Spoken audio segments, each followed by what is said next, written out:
तो चलूं तो चलूं। Hey hello everyone, good morning সবাইকে। তোমরা দেখতেই পাচ্ছ আমি আজকে উঠে পড়েছি ভোর 3টের সময়। আর এত সকালে ওঠার কারণ কি জানো? আমি বানাবো চিকেন বিরিয়ানি আর সাথে চিকেন কষা। তোমরা হয়তো ভাবতেই পারছো এমআই কি পাগল হয়ে গেছে, ভোর 3টের সময় উঠে কি রান্নাবান্নার কথা বলছে। তো তোমাদের বলে রাখছি না, আমি পাগল হইনি। দেখতেই পাচ্ছ চারদিকটা প্রচুর অন্ধকার, মানে ঘুটঘুটে অন্ধকার এক কথা। আর বাইরে ওদের বমাদের বাড়ি একটু একটু লাইট দেখা যাচ্ছে। তো এত কথা না বলে আমি সিধে দুটো ক্লিপস নিয়েই ফোন রেখে আমার কাজে লেগে পড়েছিলাম। ফোন নিয়ে যদি আমি ব্লগ করতে থাকি তাহলে আর আমার রান্না করা হবে না। তাই বেশি কথা না বলি স্নান সেরেই আমি রান্না উঠিয়ে দিয়েছিলাম। ততক্ষণে মোবাইল কোথায় আর মানুষ কোথায়।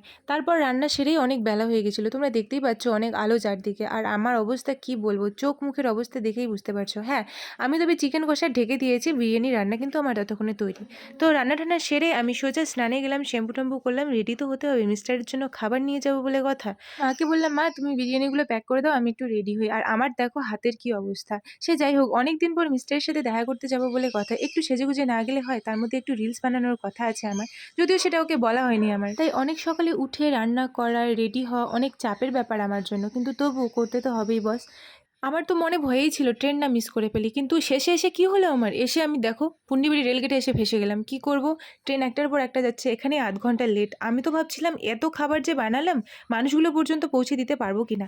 অবশেষে ওদের ট্রেন ঢোকার 5 মিনিট আগে আমি স্টেশনে অনেক কষ্টে পৌঁছে গেলাম। আর তারপর দেখো আমি অপেক্ষা করছিলাম যে আমার মিস্টার কখন আসবে। অপেক্ষা করতে করতে এদিকে আমার ভিডিও ক্লিপস নিচ্ছিল আমার জগাই মাধেই গেছিলো আমার সাথে, মানে স্যামিদা আর তোজো ভাই। তো ওরা একটু আমার ভিডিও ক্লিপস নিয়েছিল, ওর সাথে কথা টথা বলছিলাম।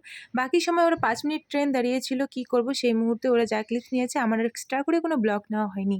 তো দেখো ও যাওয়ার পর তোজো তো ভাই কি গাইস, বলছে। বর্ণালী আমাদের জন্য আজকে বিরিয়ানি নিয়ে আসছে, খুব টেস্ট হয়েছে। খাও তোমরা একটু। খুব সুস্বাদু।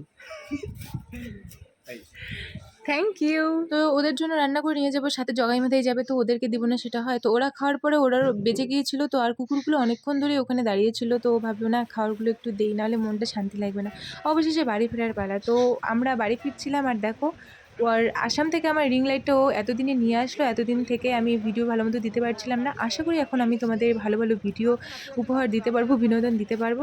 তো যাই হোক, এবার বাড়ি ফেরার পালা। আর দেখো এদেরকে পুরো ভাড় দিয়ে দিয়েছি আমি। আর স্টেশনে এত ভিড় কি বলবো, আর তার উপর আবার এই ঝোড়ো বৃষ্টি হঠাৎ করে শুরু হয়ে গেল। তারপর এবার টাটা বলার পালা। আর আমি তোজো ভাইকে বলছি এইদিকে দেখ টাটা কর। আর ওর হাতে তখনও আমার ছিল রিং লাইটের ভার, ওর কাছে তখনও ছিল। আর এদিকে আমরা অটোতে দেখছিলাম এত বৃষ্টি বৃষ্টি থাকার কারণে পুরো অটো এত মানুষ বসে যাওয়া সত্যি খুব টাফ।